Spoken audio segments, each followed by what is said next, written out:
नमस्कार दोस्तों, उड़ान आईएएस अकादमी के ई लर्निंग प्लेटफॉर्म पर आप सभी का स्वागत है। दोस्तों, कुछ दिनों में मेंस की परीक्षा आपकी होने वाली है। आशा करते हैं कि आप सबकी तैयारी बहुत जोर शोर से चल रही होगी। बहुत सारे अभ्यर्थियों का मुझसे ये सवाल आ रहा था कि सर, लैंग्वेज वाला जो पेपर है उसमें हिंदी वाले भाग में जो पत्र लेखन वाला हिस्सा है या अन्य जो व्याकरण वाला हिस्सा है उसको कैसे तैयार करें। तो बहुत सारे फ़ोन कॉल्स आए थे। तो आप सभी के समक्ष मैं आज इसलिए आया हूं ताकि आपको बता सकूं कि हिंदी वाले पोर्शन को आप कैसे पढ़ें। तो बेसिकली आप जब क्वेश्चन सॉल्व करने के लिए जाते हैं या हिंदी को पढ़ने के लिए जाते हैं तो हिंदी के सिलेबस को आप देखिए 3 हिस्सों में बांट करके। ऐसा क्यों बोल रहा हूं मैं? क्योंकि देखो, आप हिंदी का जब पेपर देखेंगे ना तो हिंदी का पेपर एकदम क्लियरली 3 हिस्सों में बटा होता है। इसके अंतर्गत जो सबसे पहला भाग होता है वो होता है व्याकरण वाला भाग। व्याकरण वाला भाग। दूसरे भाग में आप रखते हैं पत्र पत्रिकाएं, लेखक, रचनाकार। इसी के अंतर्गत मैं शामिल कर देता हूं पत्र लेखन को, और इसी के अंतर्गत मैं शामिल कर देता हूं हिंदी साहित्य का इतिहास। हिंदी साहित्य का इतिहास, ये एक खंड बनता है। तीसरे खंड में हम रखते हैं अपठित गद्यांश और अनुवाद वाले भाग को। ऐसे तो आपका जो क्वेश्चन पेपर होता है ना वो 3 एकदम क्लियर खंडों में बटा होता है। व्याकरण वाला भाग, पत्र पत्रिकाएं, लेखक रचनाकार, पत्र लेखन और हिंदी साहित्य का इतिहास, ये आपका दूसरा खंड। और तीसरे खंड में अपठित गद्यांश और अनुवाद, ये वाला हिस्सा आता है। व्याकरण की यदि हम बात करें या इस पूरे हिस्से की अगर हम बात करें ना तो आप पुराने पेपर का एनालिसिस कीजिएगा। हालांकि मैं अभी थोड़ी देर में आपको पुराना पेपर दिखाऊंगा और 2018 से लेकर के 2024 तक के जो पेपर्स आए हैं उनकी हम लोग थोड़ी सी चर्चा करेंगे। पैटर्न को डिकोड करने की कोशिश करेंगे। तो पैटर्न को यदि आप देखेंगे ना तो आपको व्याकरण वाले भाग और बाकी का भाग मिला करके इक्वल डिस्ट्रीब्यूशन दिखता है। कभी कभी ये थोड़ा बहुत ऊपर नीचे होता है। जैसे मैक्सिमम टाइम आपको ये मिलेगा कि 50 क्वेश्चन व्याकरण के और 50 क्वेश्चन आपके इन पूरे हिस्सों को मिला करके आता है। कभी कभी ये वाला हिस्सा 55 का हो जाता है, ये 45 का हो जाएगा। कभी कभी ये 60 नंबर का भी आया है और ये वाला हिस्सा 40 नंबर का भी आया है। लेकिन मान करके चलिए कि 50-50 का रेशियो तो आपको देखने को मिलता है। लगभग आसपास थोड़े बहुत ऊपर नीचे होने के साथ ये पूरा हिस्सा मिलकर के आपका 50-50 में बटा हुआ है, जिसके अंतर्गत 50 नंबर का आपको केवल और केवल व्याकरण पूछता है और बाकी 50 अंकों में ये पूरा हिस्सा मिला करके आपको देता है। ठीक, अब इसको तैयार कैसे किया जाए, एक सवाल आता है।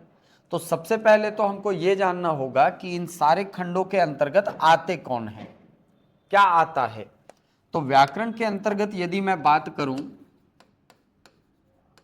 तो व्याकरण के अंतर्गत सबसे पहले यह जानना जरूरी है कि इसमें आता क्या है और मेंस में उसको पढ़ा कैसे जाता है। तो व्याकरण के अंतर्गत सबसे पहले आप देखते हैं वर्णमाला को। सबसे पहले आप देखते हैं वर्णमाला को। वर्णमाला के बाद एक टॉपिक आता है आपका शब्द रचना। शब्द रचना में बेसिकली 4 टॉपिक्स हैं।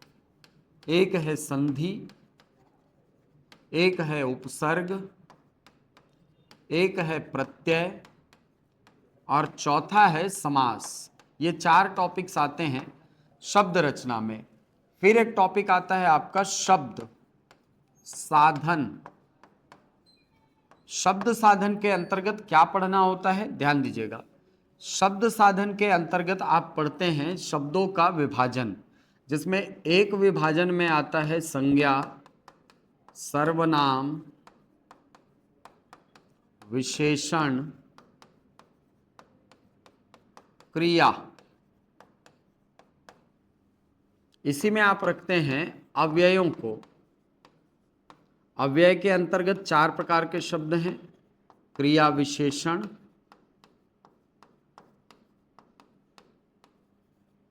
संबंधवाचक अव्यय, इसके अलावा समुच्चयवाचक अव्यय और विस्मयादिबोधक अव्यय। ये हमको पूछता है। इसी के अलावा इसी खंड में हम पढ़ते हैं तत्सम, तद्भव, देशज और विदेशज भाग को। इसी के अंतर्गत हम पढ़ते हैं रूढ़, यौगिक और योग रूढ़ शब्दों को। ठीक है, तो फिलहाल हम लोग इन 3 खंडों पर बात करेंगे। बाकी पर्यायवाची वगैरह वो आगे हम लोग बात करेंगे, लेकिन फिलहाल लोगों के मन में सवाल होता है कि सर इसको कैसे तैयार करें। तो देखो, सबसे पहले भाग में हमने रखा है वर्णमाला को। आप किसी भी साल का पेपर उठाइए, आपको हर बार ये मिलेगा कि शुरुआत के जो 2-4 क्वेश्चन हैं वो आपको परिभाषाओं से पूछा हुआ है, और वो अधिकांश परिभाषाएं कहाँ से होती हैं? वर्णमाला से होती है। जैसे मैं आपको उदाहरण दिखाता हूँ। ये वर्ष 2018 का पेपर है। 2018 में शुरुआत जो हुआ है, इस प्रश्न पत्र की शुरुआत जो हुई है वो आपको यहाँ से दिखाई पड़ रही है। स्वर और व्यंजन क्या है? 2 नंबर का क्वेश्चन है, मतलब एक क्वेश्चन के लिए 1 नंबर अलॉट किया गया है। ये आपको दिख रहा है। ठीक, अब इसके बाद अगर मैं 2019 का पेपर देखूं तो 2019 के पेपर में भी देखो आपको क्या दिया है, प्रश्नों के उत्तर दीजिए, प्रश्न दिया है। और ये वाला जो क्वेश्चन है ये वर्णमाला का क्वेश्चन है, ये वर्णमाला का क्वेश्चन है, ये वर्णमाला का क्वेश्चन है, ये वर्णमाला का क्वेश्चन है। तो चारों क्वेश्चन वर्णमाला के हैं। वैसे ही आप 2020 में देखेंगे तो 2020 में भी आपको परिभाषा में क्या, इसमें क्या दिया है, पहले क्वेश्चन में तालव्य वर्ण कौन से हैं, ये भी आपके वर्णमाला का क्वेश्चन है, वर्णमाला का क्वेश्चन है। हालांकि शब्द को वर्णमाला में ठीक है नहीं रखा जा सकता। आगे बढ़ते हैं और बढ़े आप, ये 2020 की बात हुई। 2021 में देखिए आप, 2021 में वर्ण संयोजन और वर्ण में क्या अंतर है, ये क्वेश्चन आपको दिखाई पड़ा। इसके बाद और आगे बढ़े 2022 में, 2022 में आप वर्णों को यहाँ पे देखिए,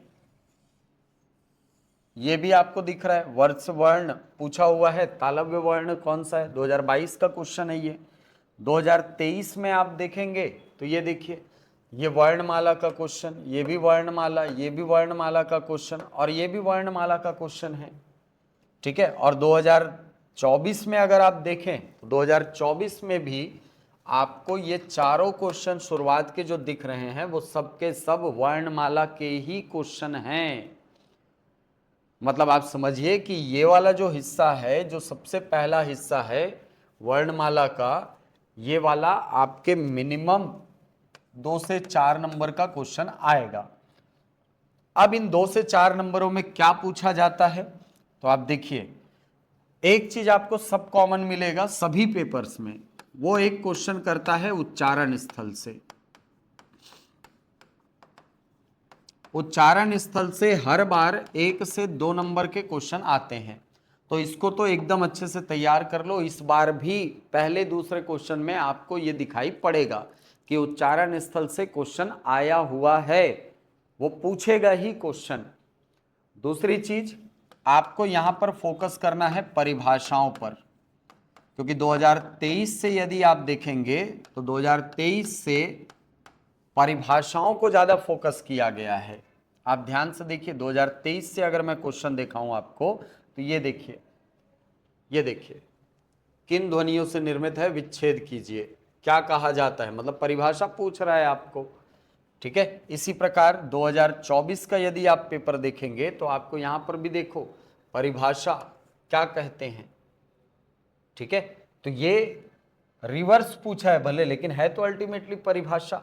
तो क्वेश्चन जो है वो पूछ रहा है परिभाषाओं से, तो परिभाषा प्लस उच्चारण स्थल ये बहुत अच्छे से तैयार करना है। अब परिभाषाओं के अंतर्गत किसकी परिभाषा तैयार करें सर, तो इसके अंतर्गत सबसे पहले तो परिभाषा तैयार करो स्वरों की, फिर परिभाषा तैयार करो व्यंजनों की, और एक परिभाषा तैयार करो अयोगवाह वर्णों की। ये 3 हुई। अब इस परिभाषाओं को, इन्हीं परिभाषाओं को आगे बढ़ाइए। कैसे बढ़ेंगे सर, इसी के अंतर्गत आप पढ़िए संयुक्त व्यंजनों की परिभाषा। और इस बार मुझे पूरी उम्मीद है कि वो क्वेश्चन करेगा उत्क्षिप्त व्यंजन क्या है। पूरी उम्मीद है मुझे कि वो क्वेश्चन करेगा उत्क्षिप्त व्यंजन किसे कहा जाता है। ये पूछ सकता है आपको 2025 के मेंस में, 2025 मेंस में आपको ये क्वेश्चन कर सकता है। ठीक, उत्क्षिप्त व्यंजन हो गया, इसकी परिभाषा आप पढ़ लीजिए। अब ये पढ़ने के बाद फिर आप आ जाइए स्वरों में। तो स्वरों के अंतर्गत मैं कहूंगा 2-3 परिभाषाओं को तैयार कर लीजिए, जैसे मूल स्वर क्या होता है, या लघु स्वर किसे कहा जाता है। ठीक है, इसके अलावा आपको पूछ लेगा संयुक्त स्वर किसे कहा जाता है। बहुत इंपॉर्टेंट क्वेश्चन है ये, ऐसे क्वेश्चन है ना जो आपको अमूमन एग्जाम में देखने को मिलते रहता है। तो संयुक्त व्यंजन क्या है, ये क्वेश्चन कर लिया। व्यंजनों के अंतर्गत आप देखें तो व्यंजनों में आप परिभाषाओं में तैयार कर लीजिए स्पर्शी व्यंजन क्या होता है। इसके अलावा आप तैयार कर लीजिए अंतस्थ व्यंजन किसे कहा जाता है, और ऊष्म व्यंजन किसे कहा जाता है। अच्छे से तैयार कर लीजिए इसको। अगर ये पूरा परिभाषा वाला हिस्सा आपका तैयार हो गया है ना, और उच्चारण स्थल आपने पढ़ लिया, तो मान करके चलिए कि यहां से 2 से 4 नंबर की तैयारी आपकी शुरुआती प्रश्नों की हो जाती है। ठीक, संयुक्त व्यंजन में कौन सा व्यंजन किनके मेल से बनता है, ये तो एकदम बेसिक क्वेश्चन है जो कि हमसे बनने ही चाहिए। ये आपका पहला वाला हिस्सा हुआ जहां पर आप परिभाषाओं को और वर्णमाला के वर्णों को आप डिकोड करते हैं। इसके बाद आप आते हैं शब्द रचना में। तो सवाल ये आता है कि सर शब्द रचना को कैसे पढ़ें। देखो, शब्द रचना में अब मेरे हिसाब से ना आपके पढ़ने का अप्रोच थोड़ा सा बदलना चाहिए। क्यों बदलना चाहिए, क्योंकि इस शब्द रचना में जो सबसे पहला टॉपिक है वो है संधि, और संधि से 2 टाइप के क्वेश्चन आते हैं। पहला क्वेश्चन आता है संधि करने के लिए, संधि करना, फलाना धन फलाना बराबर क्या होगा। ठीक है, वो 4-5 क्वेश्चन देता है और बोलता है कि निम्नांकित शब्दों की संधि करके संधि का नाम बताइए। ये एक टाइप का क्वेश्चन बनता है। दूसरा आपको देता है संधि विच्छेद करने के लिए, संधि विच्छेद करके संधि का नाम बताइए। ये एक क्वेश्चन बनता है यहां से। तो आपको यहां से कम 2 से 4 नंबर के क्वेश्चन दिखेंगे, ये दोनों टॉपिक मिला करके। ये दोनों टॉपिक 2 से 4 नंबर, कभी कभी ये क्वेश्चन 6 से 8 नंबर तक भी गया है। ठीक है, तो संधि वाले टॉपिक को आप अच्छे से तैयार कर लो। जैसे मैं आपको क्वेश्चन का फॉर्मेट दिखाऊं तो 2018 में यहां से क्या क्वेश्चन आया है देखते हैं। ये देखिए, ये देखो, शब्दों का संधि विच्छेद करने के लिए बोला। अब इसको तोड़ना है अपने को, है ना। लोकेस्मिन, प्रत्यभिज्ञान, नाविक, वागाडंबर, ये 2018 का क्वेश्चन है। तो आप इसको तोड़ते हैं, लोकह धन अस्मिन, और संधि का नाम पूछ लेता तो विसर्ग संधि का उदाहरण है। नाविक नौ धन इक, ऐसा ये टूटता है, नौ धन इक, और ये अयादि संधि का उदाहरण है, अयादि स्वर संधि का। प्रत्यभिज्ञान, ये प्रतिधन अभिज्ञान से बना है, और ये है यण संधि का उदाहरण, यण स्वर संधि। वागाडंबर वाक धन आडंबर से बना है, और ये व्यंजन संधि का उदाहरण है। ऐसा। तो संधि विच्छेद करने के लिए बोला है ना, तो आप केवल संधि का विच्छेद कीजिए, तोड़िए उसको।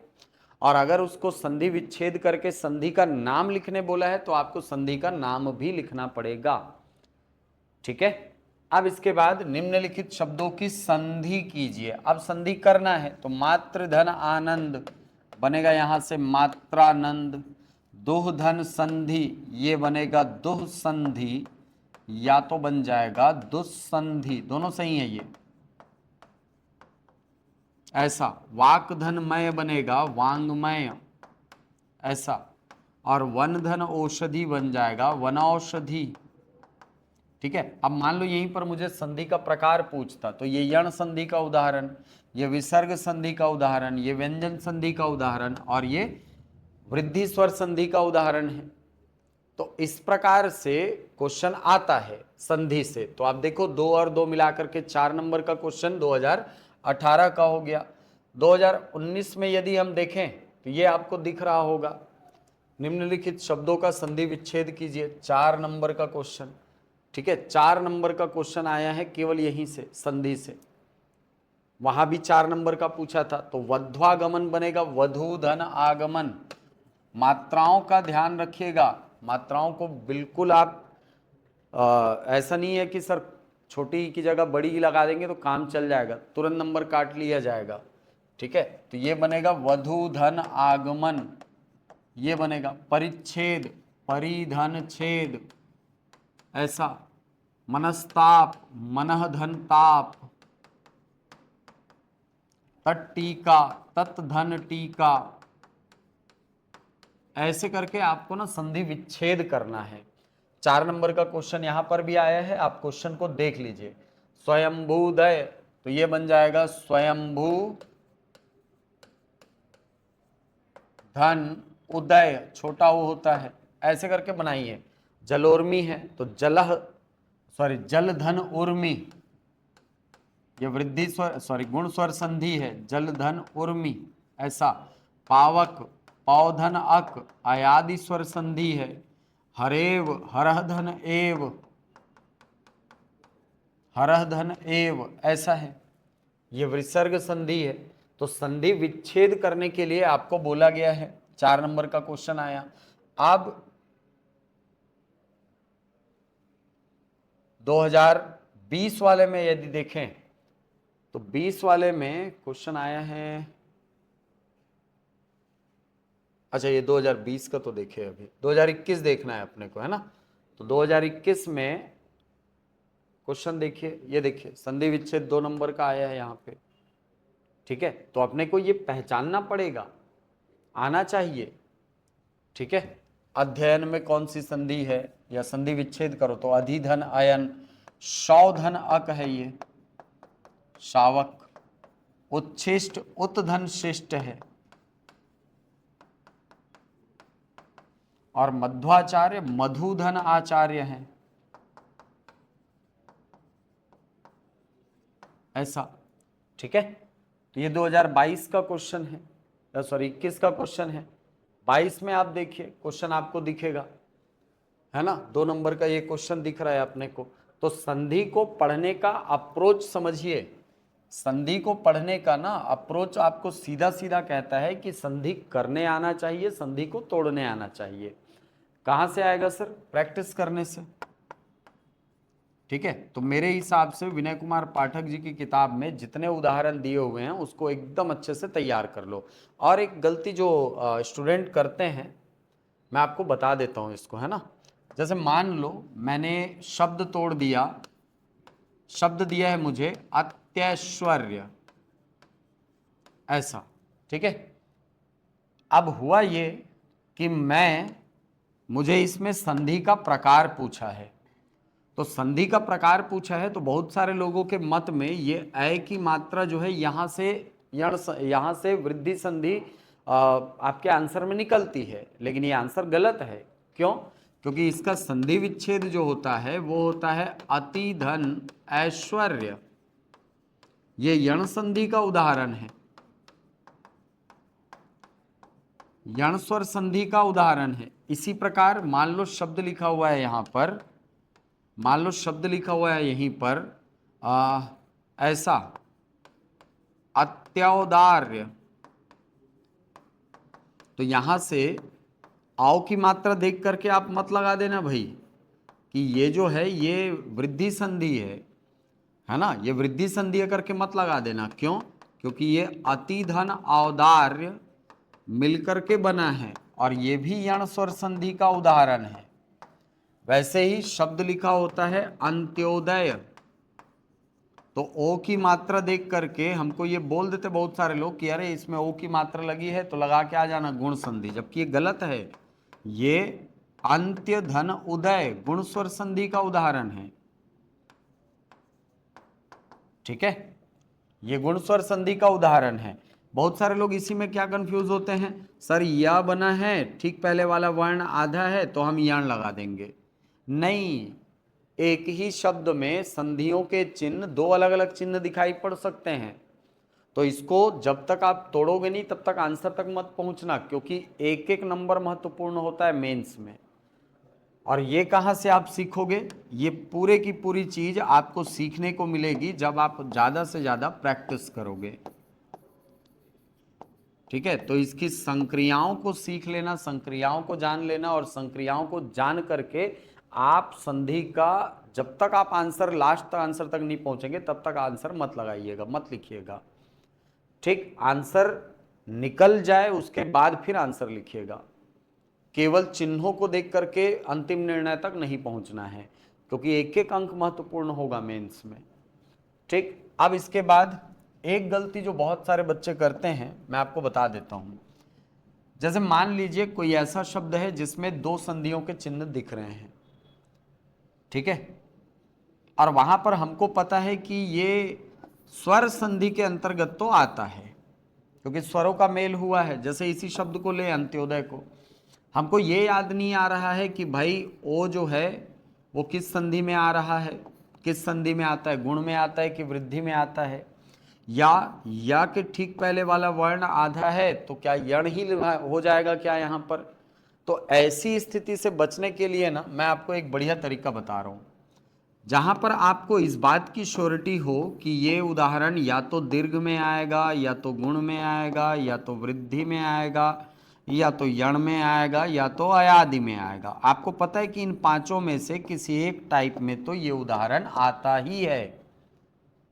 तो लेकिन मैं ये बात में श्योर नहीं हूं कि वो दीर्घ में आएगा कि गुण में आएगा कि वृद्धि में आएगा कि यण में आएगा। तो मैं क्या करता हूं, वहां पर अपने आंसर में इन शब्दों को लिखता ही नहीं हूं, मैं सीधे वहां पर लिख देता हूं स्वर संधि। यकीन मानो नंबर बिल्कुल नहीं कटेगा, पूरा नंबर मिलेगा। वहां पर केवल स्वर संधि लिख दोगे तो भी आपको पूरा नंबर देगा वो। ठीक है, तो इस चीज को थोड़ा सा अप्लाई करना। यदि कोई क्वेश्चन छूट रहा है तो छूटे मत, उसका आंसर मिले, उसका नंबर मिल जाएगा अपने को। ठीक है, चलो, तो ये संधि वाले टॉपिक में ध्यान रखने वाली बात है। तो संधि वाले टॉपिक में क्वेश्चन का पैटर्न सीधे सीधे बोलता है, प्रैक्टिस करे हो तो बनेगा। अब इसके बाद व्याकरण वाले हिस्से में ही अगर हम देखें तो शब्द रचना की दूसरी विधि होती है उपसर्ग, और उपसर्ग से दो टाइप के क्वेश्चन आते हैं। कैसे? एक में क्या करेगा, निम्नांकित शब्दों में उपसर्ग और मूल शब्द को बाहर करो, यानी अलग अलग करो। मूल शब्द को पृथक कीजिए। ठीक है, मतलब जो भी क्वेश्चन 1 2 3 4 करके 2-3 क्वेश्चन दिए रहता है, 4 क्वेश्चन दिए रहता है ना, ऐसा। तो अपने को क्या करना रहता है, इस शब्द में जो उपसर्ग है और जो मूल शब्द है उसको अलग करना होता है।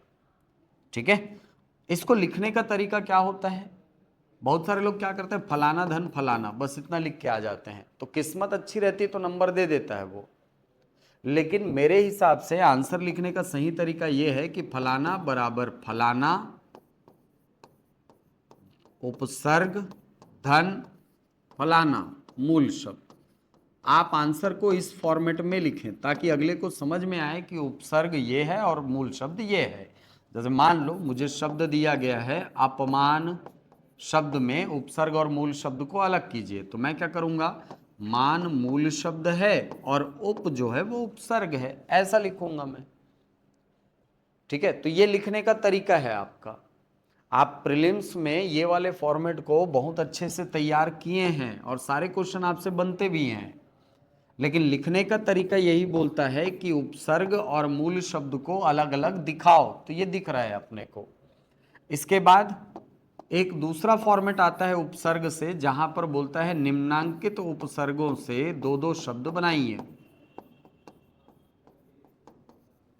निम्नांकित उपसर्गों से दो दो शब्द बनाइए। यह बहुत कठिन पैटर्न नहीं है, बनाइए। ठीक है, तो अगर आपको दो शब्द बनाने आ रहा है, आप सीधे सीधे दो शब्द लिख लो। इसमें एक चीज ध्यान रखना, विशिष्ट बनने के चक्कर में नंबर मत कटवाना। कैसे सर? जैसे मान लो मुझे पता है कि अभी उपसर्ग है, अभी उपसर्ग है, और मैं इससे दो शब्द बना सकता हूं। अभिमान बना सकता हूं और अभिज्ञान बना सकता हूं। ठीक है, तो मैं इसी को लिख करके आ जाऊंगा। मैं ये कोशिश नहीं करूंगा कि यहां से कोई विशिष्ट शब्द बने, क्योंकि कई बार ऐसे होता है कि आपका क्वेश्चन दिया तो है, सही है, आप लिखे भी सही हो, लेकिन आंसर को पहचान नहीं पाया जाता है चेकर के द्वारा, और वहां पर आप गलती कर लेते हो। जैसे जैसे यहां पर मान लो मैं शब्द लिख करके आ गया अभ्युदय, या शब्द लिख करके आ गया मैं यहां पर अभीष्ट, ऐसा। इन सब में अभी उपसर्ग है। शब्द लिख दिया मैंने अभिषेक, यहां भी अभी उपसर्ग है।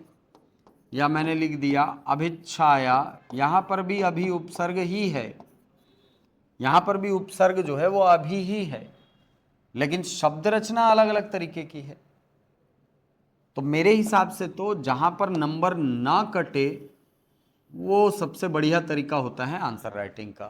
तो मैं इस तरीके को प्रिफर करने के लिए बोलता हूं हमेशा विद्यार्थियों को। जहां तक हो सके जितना सिंपल शब्द हो, उन सिंपल शब्दों को प्रयोग में लाइए। हाँ, जहां पर कोई कठिन लग रहा है, जहां से केवल संधि वाले शब्द याद आ रहे हैं, तो फिर अब क्या ही करोगे, लिख दो। लेकिन क्वेश्चन मत छोड़ना, यहां से स्कोर होता है, ये नंबर दिलवाता है अपने को। ठीक, अब इसी को यदि आप पुराने क्वेश्चंस में देखेंगे तो 2018 में जैसे ये देखें, क्वेश्चन दिया है निम्नलिखित शब्दों में उपसर्ग और मूल शब्द को अलग कीजिए। तो अत्युक्ति जब लिखा है ना, तो मैं इसको ऐसा लिखूंगा, अति उपसर्ग प्लस उक्ति मूल शब्द, ये तरीका होगा लिखने का। तो एक पैटर्न ये मिल गया अपने को। ठीक है, इसी प्रकार आपको मिलेगा 2019 में भी ऐसा क्वेश्चन है। ये देखो, दोनों पैटर्न है इसमें। तो निम्नलिखित में उपसर्ग और मूल शब्द को अलग अलग करना है ना। तो अध्यक्ष है, निरंकुश है, संक्षेपण है और अपेक्षा है, आप इसको लिखें। निम्नलिखित उपसर्गों से दो दो शब्द की रचना कीजिए। अब दो दो शब्द बनाना है, यानी ये पैटर्न नंबर 2 में स्विच कर गया। तो अधः से शब्द बना दिए, अधः पतन, अधोगति। अब यहां से तो संधि वाला ही शब्द बनेगा। ठीक है, आ से बनेगा आजन्म और आमरण लिख करके आ जाऊंगा मैं। दुर है तो दुर्गम, दुर्लभ लिख करके आ जाऊंगा। ये 2019 का पेपर। 2021 में यदि आप देखें तो यहां पर क्वेश्चन दिया है, देखो परिभाषा से आया है भाई क्वेश्चन, उपसर्ग की परिभाषा से। और निम्नलिखित उपसर्गों से दो दो शब्द बनाइए, अन, अप, दुह, परा। तो अन से बना दो। कैसे बनेगा अन से? अनदेखा, अनकहा, खत्म। ठीक है, अप से बना दो, अपवाद, अपमान। दोह से बना दो दो शब्द। ठीक है, शब्द बन जाएगा यहां दोह से, दुशासन बन जाएगा, है नहीं। दोह से और क्या बनेगा? दुख बन जाएगा, दुख भी अपने आप में एक शब्द है। परा से पराक्रम, पराक्रम बन जाएगा, और क्या बनेगा, पराजय, बन गया 2 ठो, खत्म। ठीक है, इसी प्रकार आप 2021 के पेपर में यदि देखें, 2021 का यदि आप पेपर देखें तो 2021 में भी इसी प्रकार का क्वेश्चन आया हुआ है। ठीक है, ये तो पर्यायवाची विलोम हो गया।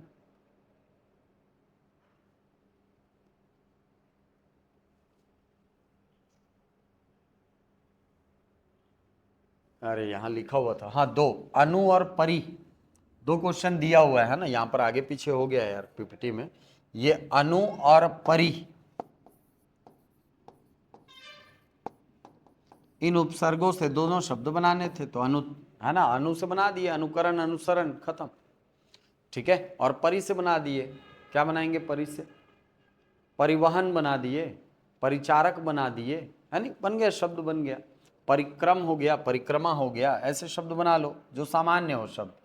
2022 में अगर आप देखें तो ऐसे ही क्वेश्चन क्या आया है, उपसर्ग और मूल शब्द को अलग कीजिए, है ना, अनुपम, अन धन उपम है, प्राक कथन प्राक धन कथन है, संकल्प सम धन कल्प है, अधोमुखी अधह धनमुखी है। ठीक है, यह से क्वेश्चन आया। प्रत्ययों को भी ऐसे ही पूछा है। तो यहां से ओवरऑल अगर आप देखेंगे ना तो क्वेश्चन इन्हीं दोनों पैटर्न से पूछता है, या तो मूल शब्द उपसर्ग को पृथक कीजिए बोलेगा, या तो बोलेगा आपको उपसर्गों से 2-2 शब्द बनाइए। लेकिन इसके पहले मैं आपको ये कहूंगा कि कोई भी टॉपिक जो आप पढ़ रहे हो ना, उसकी परिभाषा को बिल्कुल मत छोड़ना, परिभाषा, और अगर प्रकार है तो प्रकार। ठीक है, ये 2 चीजें तो एकदम अच्छे से तैयार करना। जैसे अगर प्रत्यय की बात करें तो प्रत्ययों में जब अगला टॉपिक आप स्विच करोगे तो प्रत्ययों में आपको ये चीज मिलेगा, प्रकार वाला हिस्सा आपको पढ़ने के लिए मिलता है। ठीक है, हालांकि उपसर्ग में भी आता है, उपसर्ग में आप संस्कृत के उपसर्ग, हिंदी के उपसर्ग, विदेशज उपसर्ग, है ना, इनको पढ़ते हैं। वैसे ही प्रकार प्रत्ययों में यदि देखा जाए तो प्रत्यय में सबसे पहले अपने को देखना है परिभाषा, फिर आता है प्रकार। ठीक है, तो परिभाषा तो आप सभी को पता है, किसी शब्द के अंत में जुड़ने वाले वर्ण या वर्ण समूह को जो अर्थ प्रदान करने की क्षमता रखते हैं उनको कहा जाता है प्रत्यय। प्रकार की यदि बात करें तो यहां से 2 प्रकार होते हैं, कृत प्रत्यय और तद्धित प्रत्यय। तो इनकी परिभाषा अच्छे से कर लीजिए कि ऐसे प्रत्यय जो किसी धातु या क्रिया के साथ जुड़ते हैं वो कृत प्रत्यय कहलाते हैं। और तद्धित प्रत्यय क्या है, ऐसे प्रत्यय जो किसी संज्ञा, सर्वनाम या विशेषण के साथ जुड़ते हैं उनको तद्धित प्रत्यय कहा जाता है। एक चीज और हमेशा याद रखना, अगर आप परिभाषा लिख रहे हो तो कभी भी इसको बिना उदाहरण के मत लिखिए।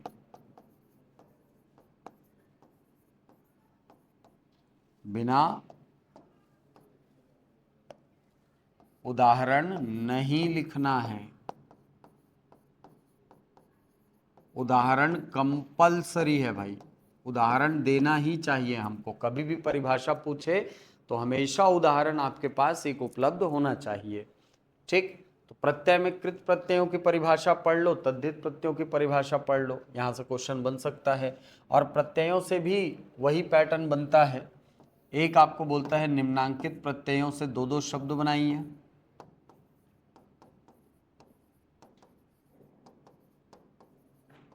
और दूसरा आपको पूछता है कि फलाना शब्द में, या बोल देगा निम्नलिखित शब्दों में मूल शब्द और प्रत्यय अलग कीजिए।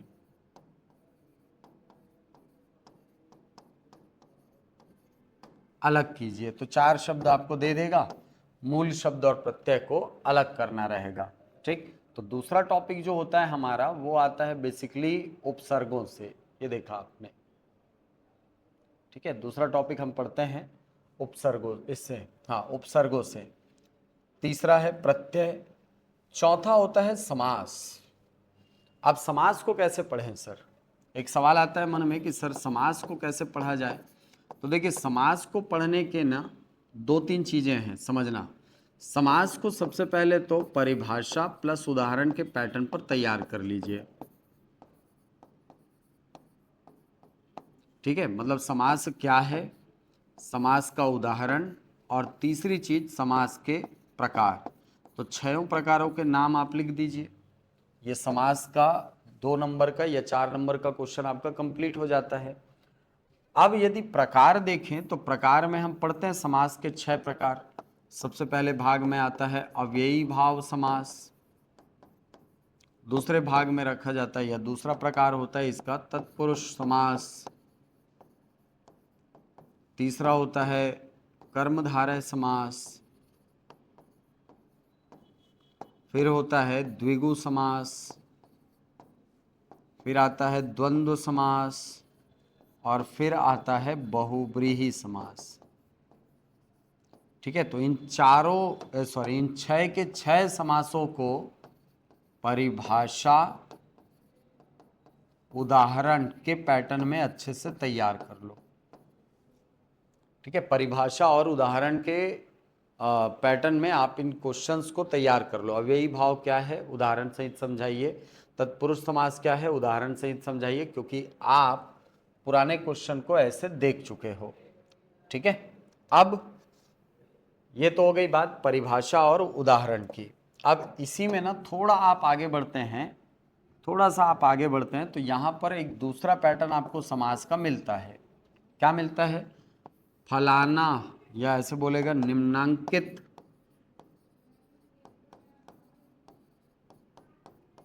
सामासिक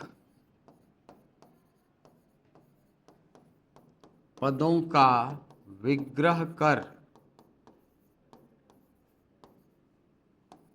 समास का नाम लिखिए।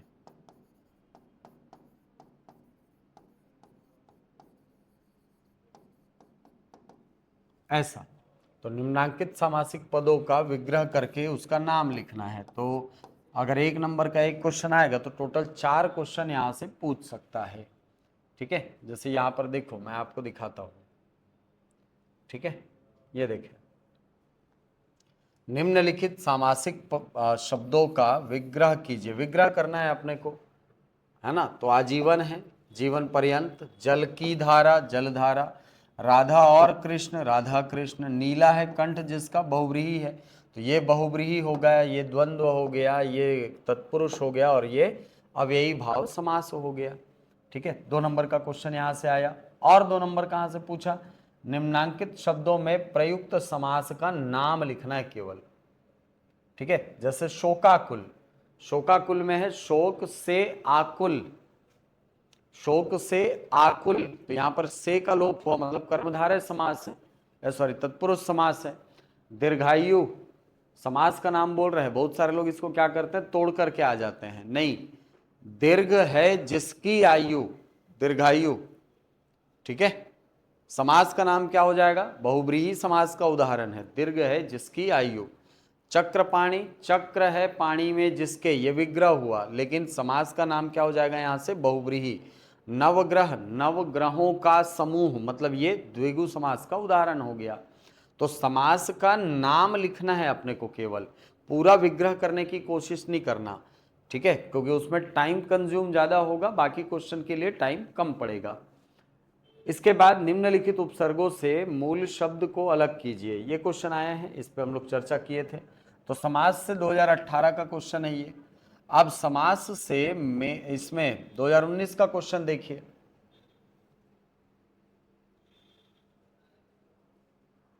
समास का क्वेश्चन कहां से आया है इसमें, देखते हैं चलो।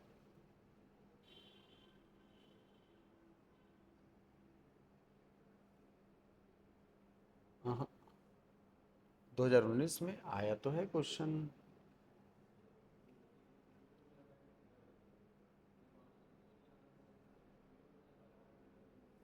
काट देना है यमन यहाँ पे, है ना।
तो 2018 में जो क्वेश्चन आए थे उनको हमने देखा। 2019 के यदि हम क्वेश्चंस की बात करें तो 2019 में ये क्वेश्चन आया है, ये देखिए, यथाशक्ति, तुलसीकृत, शास्त्र निपुण और पंचानन।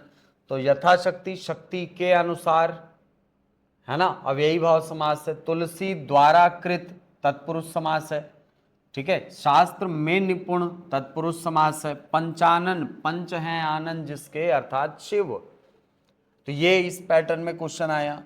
2020 में यदि आप देखें तो यहां से क्वेश्चन आए हुए हैं, है ना, ये देखिए, यथार्थ आया है यहां से, हथकड़ी, दोपहर और महाराजा, ये शब्द आए हुए हैं।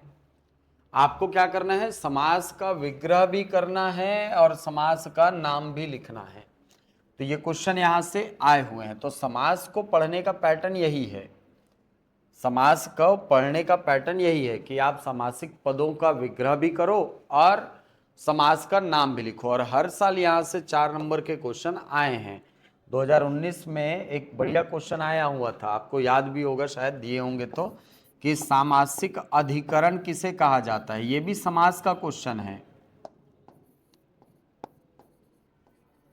ठीक है। सामासिक अधिकरण किसे कहा जाता है, तो कुल मिलाकर वो पूछ रहा है अधिकरण तत्पुरुष को, जहां पर सामासिक पदों के बीच से में या पर का लोप हो जाता है, वो सामासिक अधिकरण कहलाता है, ठीक है। तो ये क्वेश्चन बना हुआ है आपका।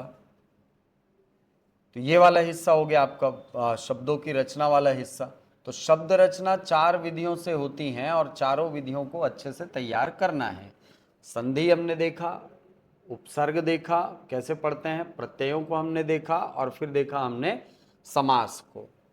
अब जब हम शब्दों में एंटर करते हैं, ठीक है, तो शब्दों के अंतर्गत मैं आपको ये हमेशा राय दूंगा कि शब्दों के अंतर्गत जितने भी प्रकार के शब्द हैं, ठीक है, मैंने यहां पर लिखा था संज्ञा, सर्वनाम, विशेषण, क्रिया, ये सब, इस पूरे हिस्से को मैं कहूंगा कि आप तैयार करो किस पैटर्न में, परिभाषा, प्रकार, उदाहरण, ठीक है। परिभाषा, प्रकार और उदाहरण। परिभाषा इनकी और इनके अंतर्गत आने वाले प्रकारों की। जैसे मान लो अगर मैं संज्ञा पढ़ रहा हूं तो केवल संज्ञा बस को तैयार नहीं करूंगा, संज्ञा की परिभाषा बस को तैयार नहीं करूंगा। मैं संज्ञा का जब विभाजन देखता हूं तो व्यक्तिवाचक संज्ञा है, जातिवाचक संज्ञा है, इसी प्रकार द्रव्यवाचक संज्ञा है, समूहवाचक संज्ञा है और भाववाचक संज्ञा है। तो ये 5 प्रकार की संज्ञाओं को भी मैं क्या करूंगा, परिभाषा, प्रकार, उदाहरण, इसी पैटर्न में तैयार करने वाला हूं, ठीक है। इसी प्रकार मैं सर्वनाम में जब जाता हूं तो सर्वनाम के 6 प्रकारों को मैं तैयार करूंगा, ठीक है। और उसमें सबसे ज्यादा तैयार करूंगा मैं सार्वनामिक विशेषण को। और सार्वनामिक विशेषण को जब तैयार करूंगा तो इसके 2 प्रकारों को भी परिभाषा, प्रकार और उदाहरण में सॉल्व करूंगा, ठीक है। एक को बोला जाता है मौलिक सार्वनामिक विशेषण और दूसरा होता है यौगिक सार्वनामिक विशेषण। ये 2 हिस्सों में बंटता है। तो सर्वनाम के अंतर्गत मैं देखूंगा तो यहां से एक तो आता है आपका पुरुषवाचक सर्वनाम, दूसरा कहलाता है निश्चयवाचक सर्वनाम, तीसरा कहलाता है अनिश्चयवाचक सर्वनाम, चौथा कहलाता है प्रश्नवाचक सर्वनाम और 5वां कहलाता है आपका संबंधवाचक सर्वनाम। तो हर प्रकार के सर्वनाम को मैं उसके प्रकारों में बांटूंगा और प्रकार में बांट करके उस प्रकार को भी परिभाषा, प्रकार और उदाहरण के पैटर्न में उसको सॉल्व करूंगा। तो ये 3 चीजें ना बहुत काम की हैं जब आप शब्द पढ़ते हो। सेम ऐसे ही विशेषण को पढ़ूंगा। विशेषण, अरे सार्वनामिक विशेषण लिख दिया मैंने, सॉरी, ये गलती है ना, ठीक है। ये होता है निजवाचक सर्वनाम, ओ मुझसे गलती हो गई, है ना। निजवाचक सर्वनाम ये विशेषण का प्रकार है, सार्वनामिक विशेषण। इसी प्रकार मैं तैयार करता हूं विशेषण को। तो विशेषण को जब तैयार करता हूं तो विशेषण के चारों प्रकारों को इसी पैटर्न में तैयार करूंगा। चारों प्रकारों को, चारों प्रकार मतलब एक तो होता है गुणवाचक विशेषण, एक होता है संख्यावाचक विशेषण, एक होता है परिमाणवाचक विशेषण और एक होता है सार्वनामिक विशेषण। और सार्वनामिक विशेषण परिभाषा मतलब परिभाषा, प्रकार, उदाहरण, ये बहुत काम आएगा क्योंकि इसके दोनों प्रकारों को आप पढ़ते हैं, मौलिक और यौगिक। बाकी के जो प्रकार हैं उनको उनके प्रकारों में नहीं भी पढ़ोगे ना तो चलेगा, ठीक है। ऐसा क्यों बोल रहा हूं, क्योंकि अगर वो प्रकार पूछना हुआ ना तो सार्वनामिक विशेषण को पूछेगा, न कि संख्यावाचक या परिमाणवाचक को, ठीक है। और मान लो कभी पूछ दिया तो भी हमको ये पता होना चाहिए, पता होना चाहिए, ठीक है, क्योंकि प्रीलिम्स पढ़े हो तो मेरे हिसाब से तो बन जाना चाहिए ये क्वेश्चन। ये मैं इसलिए नहीं पढ़ने बोल रहा हूँ क्योंकि ये सब पढ़े हुए हो प्रीलिम्स के लिए। क्रिया आप पढ़े तो क्रिया के अंतर्गत केवल अकर्मक सकर्मक को मत पढ़ना भाई, क्रिया को पढ़ना सबसे पहले तो परिभाषा, उदाहरण। जब प्रकार में आओगे तो प्रकार के अंतर्गत बहुत सारे शब्दों को अपने को पढ़ना होता है, ठीक है। और अच्छी बात यह है कि विनय कुमार पाठक में सबके नाम दिए हैं, ठीक है। तो उन क्रियाओं को अच्छे से तैयार कर लो उदाहरण के साथ। ये आपका शब्द वाला हिस्सा। अब यहां से ना एक क्वेश्चन बनता है कि इन्हीं चारों को मिला करके, ध्यान देना, इन्हीं चारों को मिला करके एक क्वेश्चन करता है कि हिंदी में विकारी शब्द कौन कौन से हैं, उनके प्रकार बताइए, उनके प्रकार बताइए। तो विकारी शब्दों के 4 प्रकार हैं, 1, 2, 3 और ये 4, ये चारों कहलाते हैं विकारी शब्द। और दूसरा हिस्सा इसका कहलाता है अव्यय। अव्यय मतलब जो लिंग वचन कारक से अप्रभावित रहते हैं ऐसे शब्दों को कहा जाता है अव्यय। तो अव्यय जो है बेसिकली बढ़ता है 4 प्रकारों में। तो हमको इन चारों प्रकारों को परिभाषा, प्रकार प्लस उदाहरण में तैयार करना है। परिभाषा, प्रकार और उदाहरण, इसमें सॉल्व करना है अपने को अव्यय को, ठीक है। तो ये शब्द वाला हिस्सा आपका कंप्लीट होता है। अब इसी के साथ ना शब्द में एक और कंफ्यूजन रहता है। क्या कंफ्यूजन? बहुत सारे बच्चे लोग का ये मेरे पास डाउट आता है, सर तत्सम तद्भव को कैसे पढ़ें, ठीक है। एक क्वेश्चन आता है तत्सम तद्भव को कैसे पढ़ें। तो अभी आपके पास ना बुक होगी विनय कुमार पाठक या कोई भी ऑथर की, तो वहां पर देखना एक तरफ लिखा होगा शब्द और वो शब्द कैसा होगा, तत्सम। दूसरी तरफ लिखा होगा तद्भव, ठीक है। तो ये बिल्कुल मत सोचना कि हमको एग्जाम में क्वेश्चन इसी पैटर्न में पूछेगा, नहीं, वो दोनों पैटर्न में क्वेश्चन करता है, तत्सम का तद्भव बताओ और तद्भव का तत्सम बताओ। ये दोनों टाइप के क्वेश्चन आप देखने को पाते हैं। जैसे मान लो 2019 की अगर मैं बात करूं तो इसमें प्रीलिम्स में क्या क्वेश्चन आया था, ध्यान से देखिएगा, ठीक है।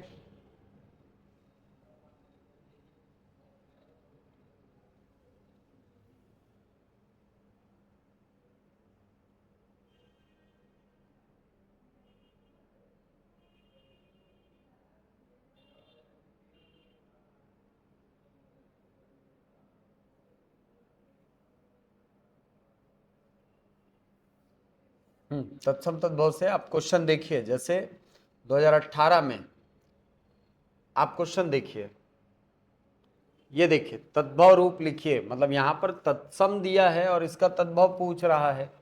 तो राजपुत्र का राजपूत होता है कपर्दिका, कौड़ी को कहा जाता है कौड़ी, त्रिगुण माने तिगुना, गोस्वामी होता है। तद्भव रूप लिखिए, तो गोस्वामी तो खुद में तद्भव शब्द, तत्सम शब्द है नहीं, तो इसका तद्भव क्या होता है, गोसाई, ऐसा। तो ये तद्भव रूप बन गए। 2019 में आप आओ, 2019 में ये क्वेश्चन दिया है, इक्षु क्या है, मातृश्वसा क्या है। ये देखो, इक्षु माने होता है ईख, मातृश्वसा कहा जाता है मौसी को, पंचत्रिंशत कहा जाता है 35 को, और बुभुक्षा का मतलब होता है भूख। ठीक है। बाकी इनको देखो, अदरक का तद्भव रूप को तत्सम लिखना है, पैटर्न उल्टा कर दिया आप। अभी आप तद्भव से तत्सम गए थे, अब तद्भव से तत्सम आना है। तो अदरक को बोला जाता है आर्द्रक, ऐसा। ओझा बोला जाता है उपाध्याय, और चितेरा माने होता है चित्रकार। झरना निर्झर शब्द का तद्भव रूप है। ठीक है, तो ये एक क्वेश्चन बनता है। देख लो आप, 2-2 नंबर के 2 क्वेश्चन बने हैं, मतलब 4 नंबर का क्वेश्चन हो गया। अब 2020 में देखो आप, तद्भव रूप लिखने बोला है, तत्सम रूप लिखने बोला है, 2-2 नंबर का क्वेश्चन है, 4 नंबर का। वैसे ही यहाँ पर आप देखना, आपको मिलेगा 2021 वाले पेपर में भी मिलेगा। ये देखो, समास विग्रह करके उसके समास का नाम लिखना है। तो आनंद मग्न है, श्वेत पत्र है, अष्टाध्यायी है और चंद्रशेखर है। अब परिभाषा क्यों मैं बोला था आपको, क्योंकि 2020 और 21 में यहाँ से क्वेश्चन आए हैं, 21 और 22 में।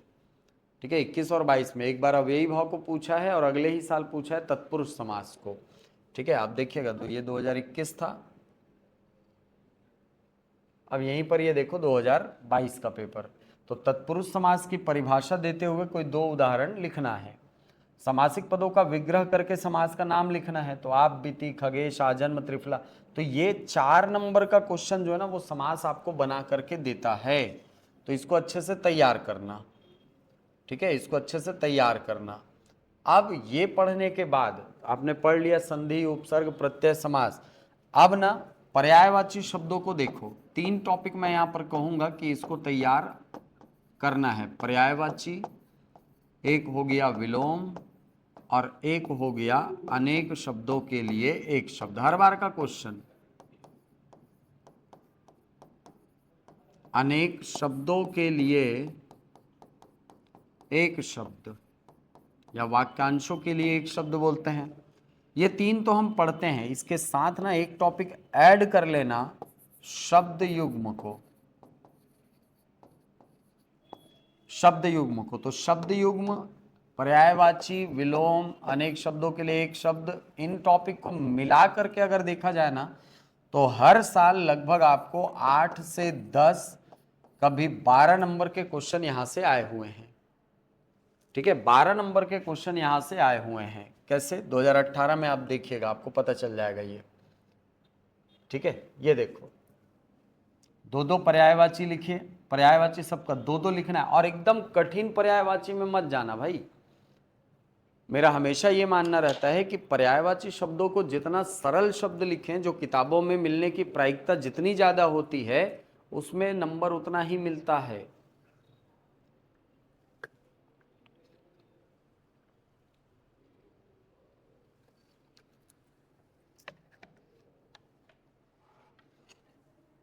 जैसे मैं बात करूं आकाश की, तो आकाश का एक पर्यायवाची होता है खम, लेकिन हर किताब में नहीं दिया रहता। तो मैं क्या करूंगा, इसको नहीं लिखूंगा, मैं इसकी जगह लिखूंगा आसमान, मैं इसकी जगह लिखूंगा गगन, नभ, ये मैं लिखूंगा।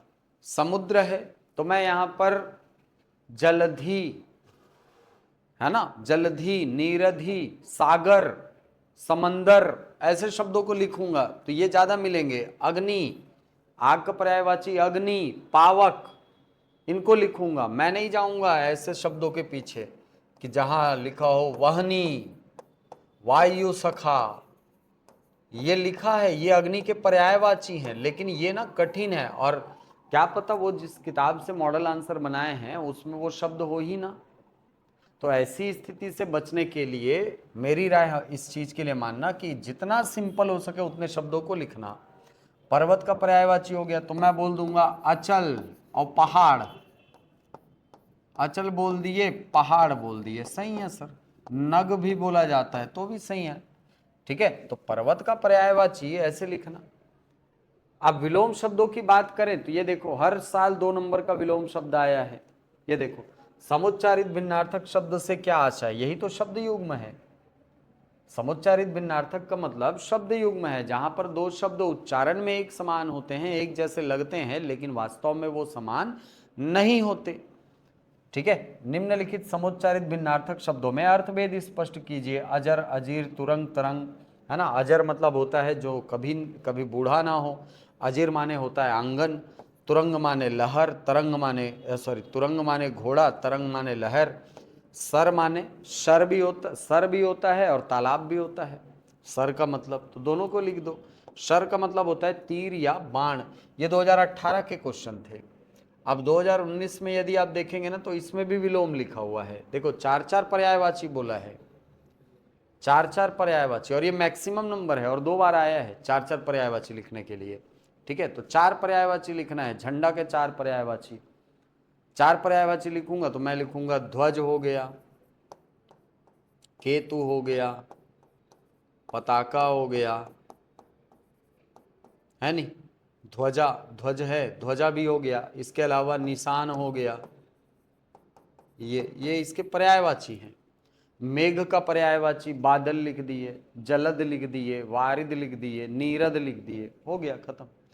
तालाब के पर्यायवाची में सरो है ना, सर हो गया, तालाब हो गया, सरोवर हो गया, तडाग हो गया, ताल हो गया। वृक्ष के पर्यायवाची में 4-4 पर्यायवाची बोला है, 4 ठो कठिन हो जाता है लिखना। ठीक है, तो वृक्ष के पर्यायवाची में क्या लिखेंगे? वृक्ष का पर्यायवाची में अब मुझे याद नहीं आ रहा ना, तो मैं लिख दूंगा पेड़। पेड़ हो गया, और हो गया तरु हो गया, विटप हो गया, द्रुम हो गया। ये इसके पर्यायवाची है, ये इसके पर्यायवाची है। ठीक है, विलोम शब्द लिखने को बोला है तो निषिद्ध, ऋजु, तृष्णा, परकीय, ये बनता है। तो निषिद्ध स्वीकार्य होता है इसका विलोम। ऋजु का वक्र होता है, तृष्णा का तृप्ति होता है, परकीय का स्वकीय होता है। परकीय मतलब दूसरी महिला, है ना। स्वकीय मतलब अपनी महिला, अपनी पत्नी। वैयक्तिक है तो इसका मतलब होता है अवैयक्तिक। स्थावर का जंगम होता है। उद्धत का विनम्र होता है। कृपा का अकृपा या कोप होता है, कोप भी होता है इसका पर्यायवाची। तो ऐसे पर्यायवाची ना, इसका विलोम जो होता है ना वो कोप होता है।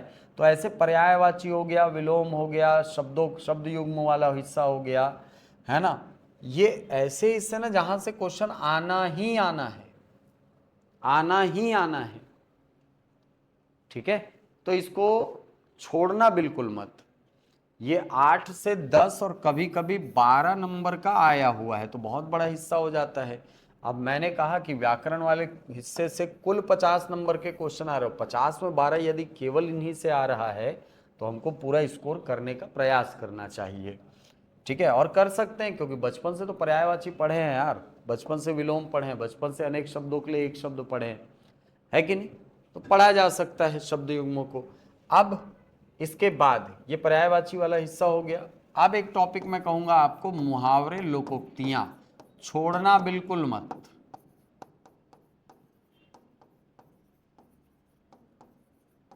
मुहावरे और लोकोक्तियां, इनको एकदम अच्छे से तैयार करो। यहां से आपको हर बार 4 से 8 नंबर तक का क्वेश्चन मिलेगा, हर बार। ठीक है, और इसको लिखते कैसे हैं देखो, इसको पढ़ते कैसे हैं समझना। मुहावरे में केवल मुहावरे का अर्थ नहीं पढ़ना है, अर्थ लिख करके इसको वाक्य में प्रयोग करना सीखना है।